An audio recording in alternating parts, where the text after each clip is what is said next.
A client asked me the other day if I could help her add more intimacy to her romantic relationship with her husband. I looked at her and I was like, okay, what kind of intimacy do you want? And she looked confused. Like, intimacy? I mean, I just want intimacy. I want it to feel closer. I was like, okay, all right, let's just stop and back up for a second, because there are 5 kinds of intimacy. 5 kinds of intimacy, I think. And let's figure out what they are. Because once you understand what they are, you will have a lot better sense about what it is that you actually want. What's missing? What's good? I'm Beth Darling, your sexy genius. I'm a former divorce lawyer who flipped, and now I'm a love, sex, and relationship coach. I'm an author, a speaker, the founder of sexyedschool.com.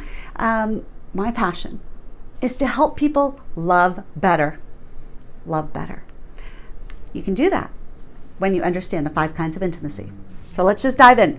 First kind of intimacy, physical intimacy. Next one, emotional intimacy. Third is sexual intimacy. Fourth is romantic intimacy. And 5th, spiritual intimacy. All right, now you've got the words, but let's talk about what they actually are. All right, physical intimacy.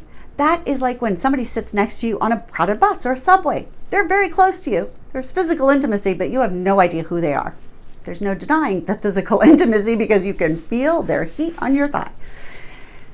Emotional intimacy. You might have emotional intimacy with your friends, with your accountant who's seen your struggles, your fears, who understands what you're worried about. Emotional intimacy is something that it's your heart.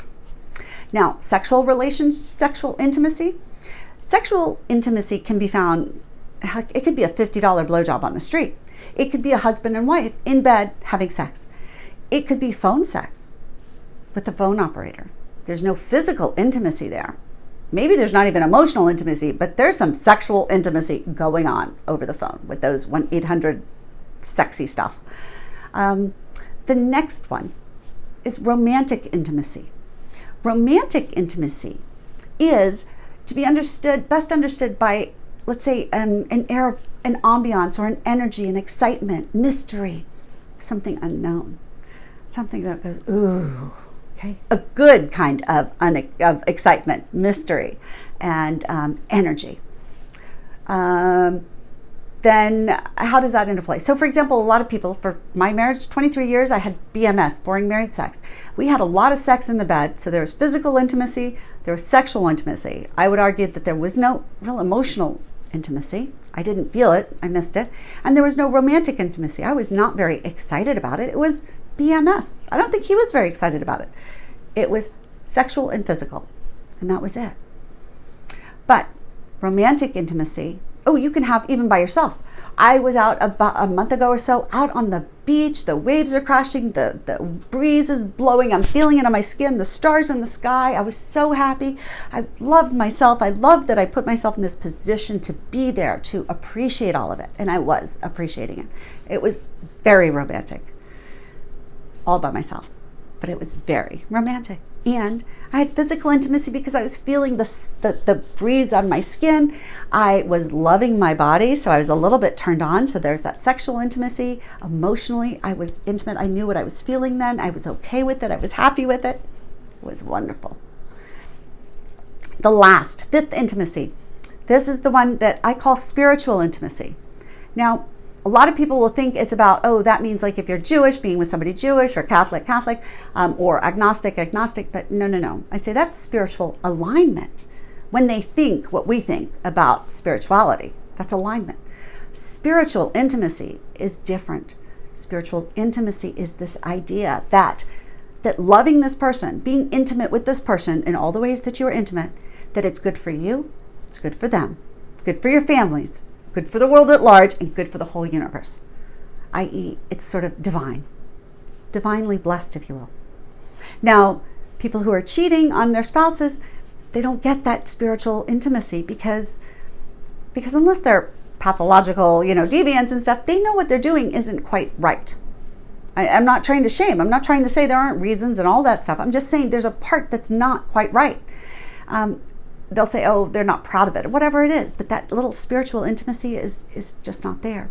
But on the flip side, there are married couples who might not have that spiritual intimacy because they believe in a certain something that that even though they're a husband and wife and they are supposed to love each other, that maybe they think the way that they want to love their partner isn't okay. So, for example, I had one guy who thought that if he came all over his wife somehow or came on her face, that he would be demeaning her. That wouldn't be respectful. But she was okay with it. She wanted it. He wanted it. He just had to get past the idea that that wasn't something God was okay with. His version of God, right? What he believed. Once he recognized that his God believed that the two of them loving each other in all the ways that they could love each other and having fun and expressing joy, and it was all consensual, that was good, then he got that spiritual intimacy and everything took off. Because to me, when you have those 5 kinds of intimacy in a relationship, it's as close to the divine as you get. That's what we all aspire to. If you're not feeling intimately connected with your partner, I encourage you to sit down and think about, which of these 5 kinds of intimacy do you have? Where are you lacking?